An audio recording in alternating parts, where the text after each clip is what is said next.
안녕하세요. 굿모닝 버스턴의 데이빗입니다. 오늘은 드디어 라는 제목으로 묵상을 나누겠습니다. 당신의 인생에서도 오랫동안 기다리던 그 무엇이 있는지요? 그렇다면 언제쯤에나 드디어를 속삭이거나 외치게 될까요? 아니면 아무런 기다림이 없는 삶을 살고 계신지요? 어느 젊고 똑똑한 청년이 예쁜 신부와 영국 웨스트민스터 사원에서 결혼식을 하게 되었습니다. 그 청년은 상류 집안의 아들이었으나 10살 때 시력을 잃게 되었습니다. 그러나 그는 낙심하지 않았고 열심히 공부하여 대학을 우등으로 졸업했습니다. 대학 재학 중에 그는 아름다운 여성을 만났습니다.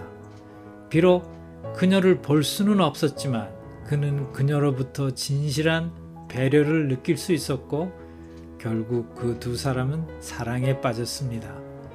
그들이 결혼하기로 결정했을 때 그 청년은 안과 치료를 계속 받고 있었는데 그의 의사는 그들의 결혼식 날짜를 목표로 시력 회복을 위한 수술을 하기로 했고 의사와 부부는 결혼식장에서 붕대를 제거하기로 했습니다. 마침내 결혼식 날이 왔고 신랑은 눈에 붕대를 감은 채로 혼인 선서대로 인도되어서 신부 입장을 기다렸습니다. 신부도 두근거리는 마음으로 웨딩 마치에 맞춰서 행진하고 있었고 모든 손님들은 놀라운 순간을 보기 위해 기다렸습니다. 모두들 마음 가운데 신랑이 과연 눈을 뜨고 그녀를 볼 수 있을까? 아니면 이전처럼 손끝으로 그녀의 얼굴을 만질 수 있는 것만으로 만족하고 끝날까? 그들이 마음을 졸이면서 신랑 신부가 마주보고 서 있는 동안에 의사가 그들 앞에서 조심스럽게 붕대를 풀었습니다. 그 청년은 마침내 눈을 가늘게 뜨고 무엇인가 보인다는 표정을 지었지만 아직 자신감이 없었습니다. 그는 서서히 신부 쪽으로 몸을 돌렸고 마침내 그들은 서로의 눈을 바라볼 수 있었습니다. 신부가 드디어 라고 속삭였을 때 신랑 또한 드디어 라고 말하며 눈물이 글썽했습니다. 그들이 전에 경험한 적이 없는 놀라운 순간이었고 신부를 처음 보는 신랑과 하객 모두가 큰 기쁨과 감사가 넘치고 하나님의 축복과 은혜가 결혼식장에 흘러 넘쳤습니다. 우리도 드디어를 경험할 때가 있을 것입니다. 무엇인가 오랫동안 목 놓아 기다리던 그 일이 이루어졌을 때 애타게 기다리던 소식이 도착했을 때 또는 설레는 마음으로 바라던 사랑하는 사람이 타고 온 버스가 도착했을 때 우리는 기대함과 반가운 마음에 드디어를 마음속으로 외치게 됩니다. 오랜 기다림 끝에 오는 환희의 외침입니다. 젊은 시절의 기다림은 설레임이 함께하는 낭만이 있기에 시인들은 그들의 아름다움을 노래합니다. 저도 젊은 시절에 기다리는 낭만을 경험한 적이 있습니다. 그때가 겨울이었습니다. 친한 친구들과 눈이 오면 명동의 코스모폴리탄이라는 다방에서 모이기로 약속하였습니다. 어느 날엔가 아침부터 눈이 올 것 같은 날이었습니다. 그날은 틀림없이 친구들과 만날 거라는 생각으로 미리 준비를 하고 집을 나왔는데 오후가 되도록 눈이 오지 않았습니다. 다른 친구들도 같은 생각을 하며 모일 거라고 생각은 되었지만 혹시나 아무도 없으면 어쩌지? 하는 마음으로 다방에 도착했을 때 다른 몇몇 친구들도 눈이 올 거라는 기대와 핑계로 이미 모여 있었습니다. 참으로 반가웠지만 그러나 내가 정말 만나고 싶어 했던 친구는 안 보였습니다. 그 친구가 안 나타나면 어쩌지? 저녁 시간이 지나고 있었고 모여있던 친구들이 저녁을 먹으러 가자고 일어날 때까지도 그 친구가 안 보였습니다. 할 수 없이 다들 문을 열고 나갔는데 그 친구가 그제야 헐레벌떡 도착하며 지도 교수님이 제출했던 페이퍼를 오늘까지 고쳐서 제출하라고 하셔서 늦었어. 하마터면 못 만날 뻔했네. 다들 어디로 가는 거지? 혹시 여러분들 중에 아무런 기다리는 것이 없는 분이 계십니까? 아니면 그 기다리는 것들이 너무 많으신지요? 안타깝게도 우리가 이 세상에 있는 것들을 기다리게 되면 그 소망이 이루어지는 순간에 허탈해지는 경우가 대부분입니다. 그래서 사람들은 끊임없이 또 다른 무언가를 원하며 기다리며 살게 됩니다. 다른 한편으로 마음을 다하여 소망하던 것이 실패하게 되어 삶의 의미를 잊어버리게 될 수도 있습니다. 그렇게 되면 우리 안에 도사리던 악한 생각과 더러운 충동이 우리의 허탈하고 공허한 마음을 달콤한 말과 생각으로 공격을 합니다. 그로 인하여 그동안 열심을 다하여 성취한 그런 귀한 것들까지도 쉽게 무너뜨리거나 인생을 포기하게 하는 불행한 경험을 하게 됩니다. 이렇게 기다리던 소원을 이루거나 실패하거나 결국은 허망하게 되는 것들에 대하여 많은 시인들은 인생은 허무한 나그네라고 노래합니다.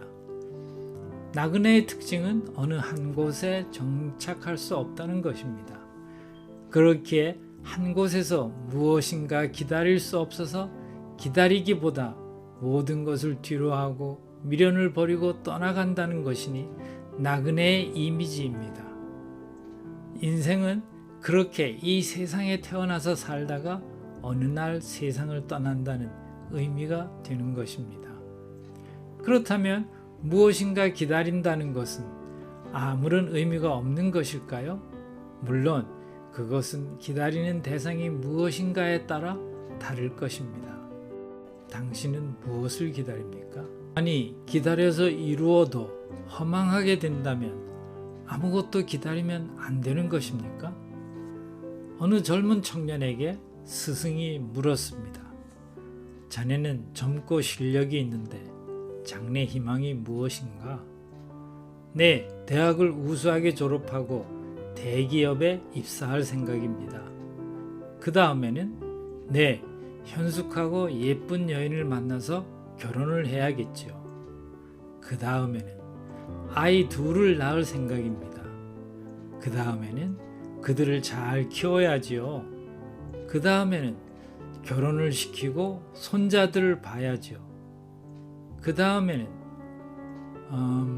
그리고는 늙고 그 다음은 죽겠지요.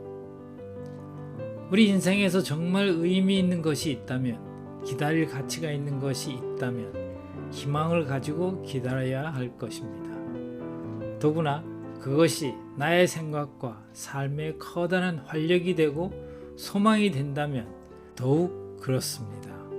많은 현자들과 철학자들이 이런 나그네 같은 인생의 진정한 의미가 무엇인지 일생을 다하여 찾으려고 했지만 아무도 정답을 줄 수 없었다고 생각이 됩니다.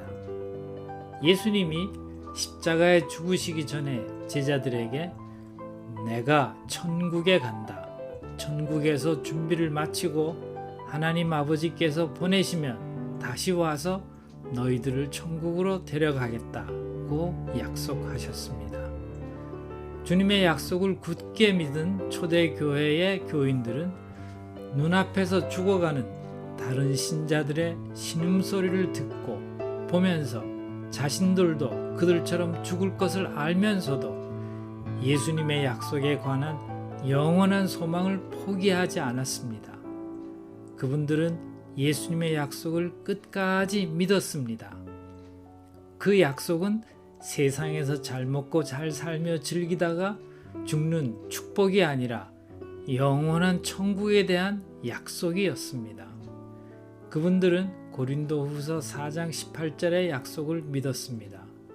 우리가 보이는 것에만 주목하는 것이 아니요 보이지 않는 것이니 왜냐하면 보이는 것은 잠깐이요 보이지 않는 것은 영원함이니라 하고 하신 말씀입니다. 불교에서는 영원이라는 세월을 억겁 또는 영겁이라고 한다고 합니다. 겁은 상상을 초월하도록 긴 시간인데 이 겁이 영원히 연결되어 영겁이 된다고 합니다. 성경에서 말씀하시는 영원은 끝이 없다는 것이니 비슷한 의미일 것도 같습니다. 그런데 이 약속이 벌써 2000년이나 지나버렸습니다. 물론 영원이라는 의미에서는 짧은 시간이지만 그 약속을 믿고 기다리다가 먼저 세상을 떠났고 또한 떠나는 그리스도인들은 육신은 잠시 땅에 장사되지만 그들의 영혼은 천국에 가서 예수님을 만난다고 하는 그런 기쁨과 소망을 가지고 있습니다. 그래서 저도 예수님이 다시 오시기 전에 세상을 떠난다면 어떻게 될까라는 생각을 해봤습니다. 제가 눈을 감고 세상을 떠나는 순간 천사가 저의 영혼을 인도하여 순식간에 천국으로 들려 올라갈 것인데 어쩌면 붕대 감았던 신랑과 같은 기대감으로 여기가 천국인가 하며 두리번거릴 것 같습니다. 그리고 주님을 만날 때는 마치 그 신부를 바라보던 신랑처럼 나도 마음속에 드디어 라고 기쁨과 감사가 넘치는 외침이 나오지 않을까 생각됩니다. 아니, 그보다도 더욱 감격적일 것 같습니다. 아마도 오 주님 저도 왔네요 라고 기쁨이 넘치며 떨리는 마음으로 외칠 것 같습니다. 오늘도 주님의 특별하신 약속의 말씀으로 기쁨으로 승리하시는 하루가 되시기를 소원합니다. 샬롬.